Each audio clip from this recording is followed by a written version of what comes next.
Oh, yeah, baby. Welcome to Friday, February. I hate the word February or February. I think it's February 23 or 24, 2024, you guys. Wow, we are way into this new 2000 thing. 24 years of it. Can you believe that, you guys? Don't you remember the Y2K and all that stuff? All the Christians freaking out and everyone worldwide way back in the day, right here on the Clark the Shark Lamborghini. I don't call it a talk radio show anymore, you guys. It's a Lambo. Because I'm going to be rich someday, a multi gazillionaire. I'm going to meet a guy named Phil from China. And he's going to make me wealthy with using AI and crypto and all this other fake garbage that doesn't work. I'll be right there to reap all the benefits. Me, Clark the Shark. Why not? The world's most watched musician.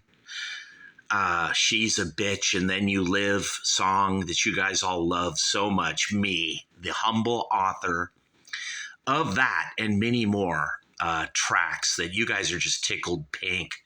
You just sit there on your computers like, she's a bitch and a do. I'm watching me some Sharky today. You guys fucking love it. Don't blame me. You need to blame yourselves. I don't even think it's a guilty pleasure, you guys. It's not like Big Brother and the holding company, baby. This is real quality shit that didn't use AI back in the 60s. And this isn't Little Sharky's underground garage today, like Little Steven, Silvio, that guy from The Sopranos. Forget him, you guys. Me, Sharky, as the world's most watched songwriter, musician, where I use AI to get all of you to watch my songs, listen to my songs, and you're just delighted. And some of you are moving over here to the Clark the Shark show, and you're taking even further delight in my record vinyl reviews or whatever the fuck it is I do, CDs, vinyls, MP3s. Have a good time here, you guys, on the Clark the Shark Ferrari. It's not a Lamborghini, you guys. I like Ferraris more because I'm gonna be rich. Every time I say something, it happens. And the good Lord is like, yeah, Sharky, remember, like, I have a camel. I have a needle camel. You can't get rich. Those people go to hell and they burn. And I'm like, Lord, I don't want to get really rich. I just want enough to go to Taco Bell, go to like El Polo Loco. The old story. I just own a condo and a Nissan Sentra, and it's a real simple life, you guys. If I come around hounding you for money, it's not because I want to get rich. It's because I just want to go to fucking Taco Bell or Walmart to buy groceries for me and the wife. That's about it. I don't need to be like Taylor Swift or Beyonce and have a gajillion dollars, you guys. I don't need that. I just need some asshole in fucking Malta to give me my fucking crypto back, or Singapore or Hong Kong or wherever the fuck these scammers are. Once I get that money, I can at least get a home, you guys. Right now, I'm under a fucking freeway in a tent. And I'm doing the Clark the Shark show from there. But anyway, it's still a good show. It's crystal clear. The delivery is smooth as fucking ever, baby. It's better and faster than Eminem, Dr. Dre, Hannity, Hush Bimbo, Howard, whatever the fuck his name is, the douchebag on Sirius, Greg Gutfeld, Mark Levin, the great one, Wayne Gretzky, whatever, the other great one. Mario Lopez, Rick Dees, Kevin and Stryker, Kevin and Bean, fucking Kevin and Spago, whatever the fuck the name is. Mark and Brian. It doesn't matter. Clark the Shark is better, you guys. Faster, cleaner, more technological AI delivery. because I'm artificial. I'm a robot. I'm not even human, you guys. And I vote Democrat automatically. They don't even count my vote. It's just counted with AI. That's how we win every election. Matter of fact, we don't even fucking count the votes in America. We do it over in Spain, that a company George Soros owns. Yeah, dude, well, you don't need to count your votes here. Just send them to me, Clark the Shark, the Sharky, baby, and I will count them for you. And I'll do a review of Big Brother and the holding company while I'm at it right here on the Clark the Shark show, you guys. And I swear to God, it'll be better, cleaner, faster delivery than any of those other microphone guys because they're only on a microphone, baby. Laura Ingraham, too. Forget her. Her microphone is horrible. All the girls on Fox News that make love with dogs, I don't want you to listen to any of those girls. They are sinful. They're going to burn in hell. The Lord is going to condemn them for all eternity, not to purgatory, you guys, or sharkatory, whatever you want to call it here in the sharkulation. It's not a simulation, baby. It's a sharkulation because I run it. And all those beautiful blonde women that want to make love to you, or at least so they claim, and they have the waxed legs, and they're always like 5 girls and 1 guy. They outnumber you. Well, they make love with Great Danes, with dogs, Dobermans, pit bulls. I don't care. They put a muzzle on the dog, and then they get the deed done. Well, don't listen to them. They're going to fucking burn in hell. And well, they should, right here on the Clark the Shark show. But me, when I die, I'm going to heaven forever with the Lord. All the angels and saints, just like maybe Janis Joplin did, you guys. Big Brother and the Holding Company, 1967. This isn't an underground garage. This is a polished garage because this band was tight. And they were good, and they got a bad reputation for being untight, by these douchebags in the record industry, or maybe they were just fucking, hangers-ons or whatever, liggers backstage, like, oh, the band isn't tight. Yeah, fuck them. What do they know? I know. Me on the Clark the Shark show. I speak into a solid gold, not gold-plated, EIB sharkerphone. It's not a microphone. Fuck Hannity, hush bimbo with both fucking sides of his brain tied behind his back. Mark Levin, Sharky, you never know what you're talking about. Get off my show, you dope. Forget Levin, you guys. I do know. The great one, Mark Levin, he doesn't know. Neither does that other great one, Wayne Gretzky. They don't know, you guys. Only I, Clark the Shark, know truly and very well about Big Brother and the Holding Company. 1967. It's they call it psychedelic. It's not really psychedelic. Now, I want to break down Janis Joplin. She hit the scene, you guys. She played Monterey, and it was fucking incredible. I think she blew The Who and Jimi Hendrix off the stage that night. She might have played on a different day or different night. I'm not sure, but when she played, it was fucking amazing. And I love the life of Janis Joplin, the story, how, she's from Port Arthur, Texas, and, they all made fun of her. They, said she was ugly. The same sort of shit they say about yours truly, Clark the Shark, right here from the golden EIB sharkerphone, not a microphone. People would say, oh, he's 5'6", he's a piece of shit, and he's fucking worthless. Yeah, him and the fucking boat he swam in on or whatever, And they're probably right. I probably am. But unlike me, Clark the Shark, Janis Joplin had a ton of weird talent. I mean, she had this screechy voice that had the blues that later Robert Plant of Zeppelin would try to imitate, you guys. Don't believe me? Listen to Led Zeppelin 3. He is trying to be Janis Joplin on that album. It is almost like a tribute. It doesn't sound anything like Led Zeppelin 1 or 2. It's totally different. He's suddenly going higher and paying homage to the great Janis Joplin, who I really love and respect. Now, the way she died, you guys, she was doing the Hand of Doom, HOD, in a hotel in Los Angeles, like they do. And she accidentally got a very pure batch. And I think 6 or 7 people that night in 1970, they also died too, probably from the same or similar batch of heroin that Janis Joplin accidentally got, you guys, and she had with her in that hotel. And, I think a couple of days went by, or maybe the next day around 1 o'clock or something, they just found her dead, laid out right next to the bed. And they say she died instantly, you guys. Here's a weird thing. Janis Joplin put the needle in her arm and she was dead in like 3 seconds.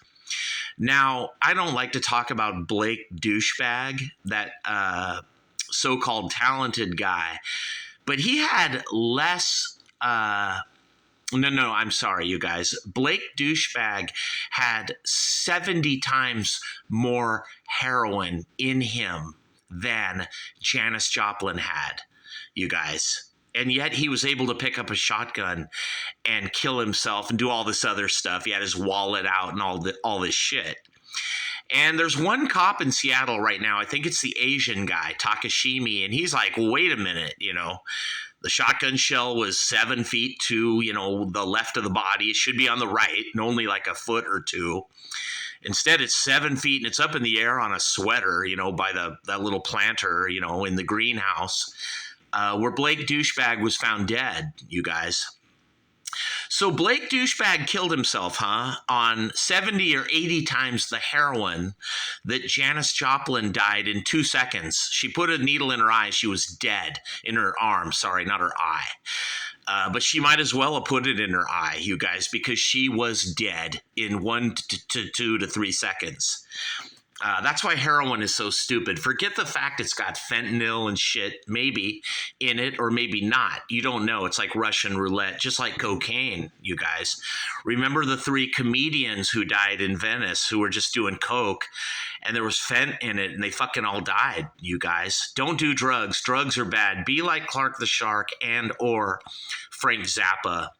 And be sober, just drink coffee. Drugs are a waste of time, you guys. Frank Zappa died of cancer, probably related to his smoking or just his all-around sort of pessimistic weirdness. I love Frank Zappa, you guys, but, the way he didn't believe in God and things like that, and, that stuff will eat away at your soul. And it will eventually kill you, you guys. I mean, you don't have to go to church, or maybe you do. I don't know.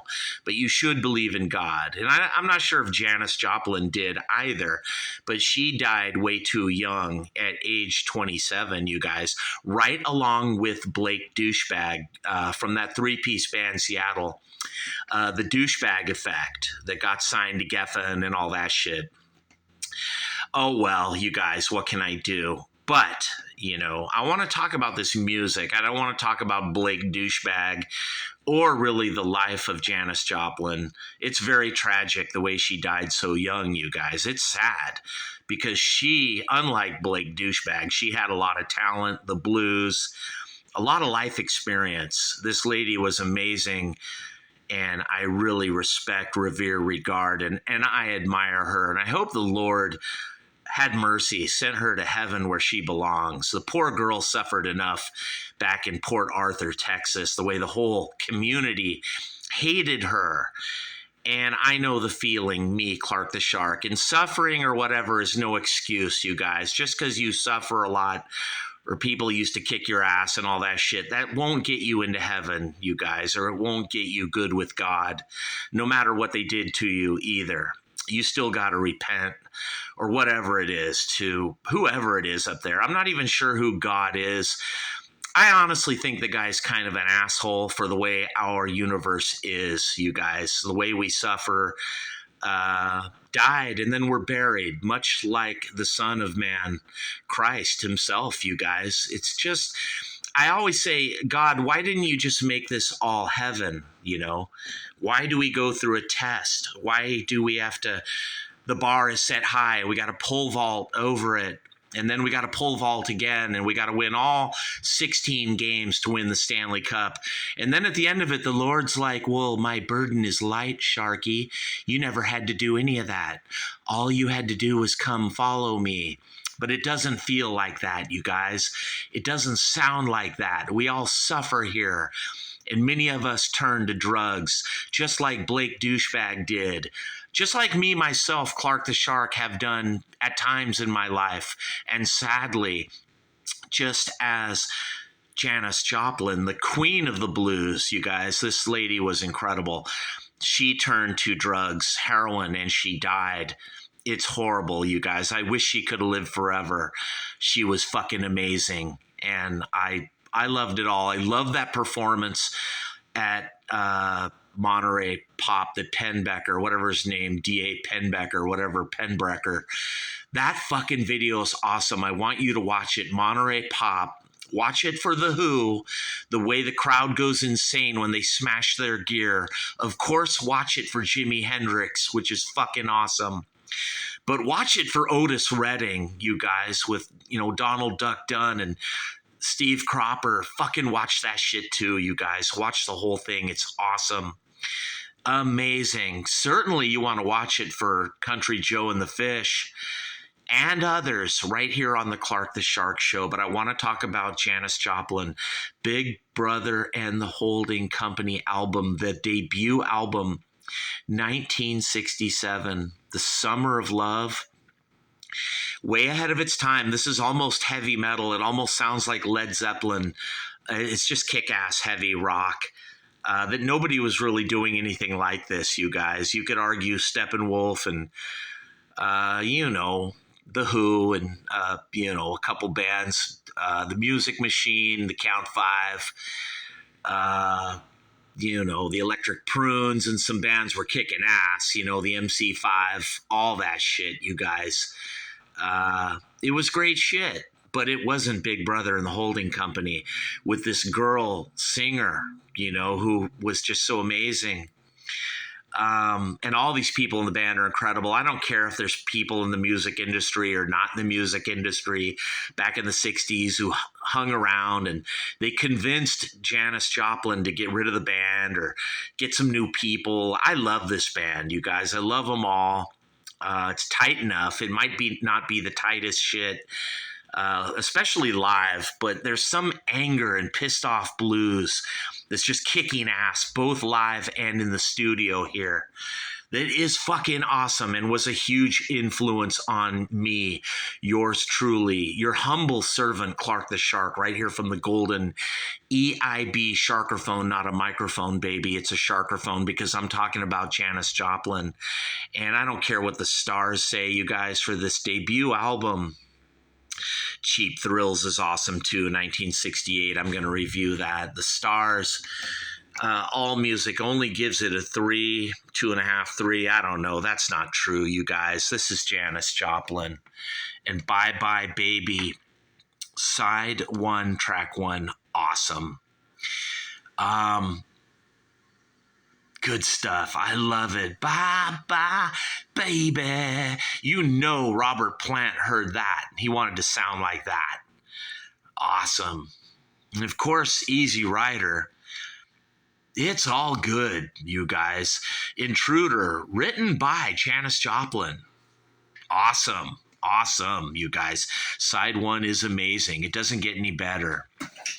Light is faster than sound. Peter Alban. It's all good. You're going to hear side 1 of this and be like, this is fucking incredible. How isn't this getting a 5 out of 5 from everyone? Blender, All Music, Rolling Stone, you name it. Call on me, Sam Andrew. Fucking awesome. I don't care what anyone says. This band, Big Brother and the Holding Company, incredible, cutting edge, breakthrough shit. They were inventing something here, you guys, before Steppenwolf. Before the Amboy Dukes and Ted Nugent, this was fucking heavy. Right there with Jimi Hendrix or something. This is fucking amazing, you guys. And believe you me, right here on Little Sharky's underground garage. Not really today. This is an overground garage because this is polished. This is kick-ass fucking bluesy rock and roll, not really in a garage. This is in a studio, and this is Pissed Off and Angry, and it's getting right to the point. Women is Losers, Janis Joplin original. You got to hear that fucking song, you guys. Side 2, track 1, track 6 on the CD. Awesome. Blind Man, A Democracy. Whole bunch of people writing Blind Man. Alban Andrew, Getz, Gurley, Joplin. Incredible. Of course, Down on Me, traditional arrangement, Janis Joplin, but incredible. My sister Rachel loves that song, you guys. And so too do I, Clark the Shark. Caterpillar, Alban, fucking awesome. Come on, you guys. The whole album is bluesy, pissed off, angry, kick ass. The way this album kicks ass is like something that Cream and Eric Douchebag cannot do, you guys. Maybe Hendrix can't do fucking shit like this too. I don't know, you guys. He's pretty fucking awesome. But to me, Clark the Shark, it's like this is better or something. All Is Loneliness, Moondog. Not for me, Clark the Shark, you guys. I'm married to a beautiful wife. I'm not going to name names, you guys, but I'm a lucky man. I have someone beautiful in my life, and I hope a lot of you out there get the same. As me, Clark the Shark, I don't have a lot of money. I'm getting old. I don't even really have a job except for the Clark the Shark show. But I pray and hope for you too out there. All you need is a woman. But you'll never find a woman like Janis Joplin on vocals.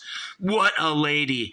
She wasn't the world's greatest looking lady, but you want to talk about someone who's beautiful, with a beautiful soul, with the blues, who screeches like a fucking cat, like being raped or something. Her vocals are horrible, terrible, but I love them. And you know Robert Plant fucking loved this high-pitched, screechy, angry, bluesy voice.